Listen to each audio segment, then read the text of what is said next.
অনেক দিন ধরে ভাবছি যে চিলি চিকেন বানাবো, কিন্তু সময়ের অভাবে হয়েই ওঠে না। কারণ চিলি চিকেন বানাতে গেলে কিন্তু একটু হাতে টাইম নিয়ে বানাতে হয়। তো ভাবলাম এবার একটু চটজলদি যদি বানানো যায়, তো সেরকম একটা রেসিপি আমি সার্চ করলাম ইউটিউবে, আর সেরকম পেয়েই গেলাম। তো ইনগ্রিডিয়েন্টস আমি আর বলছি না, সবথেকে মেন জিনিস হচ্ছে ম্যারিনেট। তুমি যতক্ষণ ভালো করে করবে তত ভালো কিন্তু টেস্ট হবে। অলরেডি মেনশনড আছে যে কী কী আমি উপকরণ দিয়েছি, তাই নতুন করে আর বলছিও না।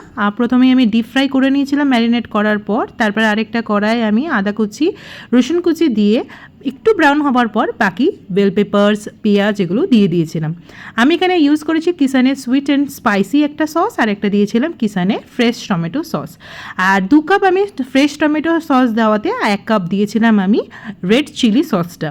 তোমরা এখানে স্কিপ করতে পারো গ্রিন সসটা, কারণ ওটা একটু টকটক ভাব দেখায়। যারা তোমরা ভালো পছন্দ করো তারা দিতেই পারো, নাহলে স্কিপ করতে পারো।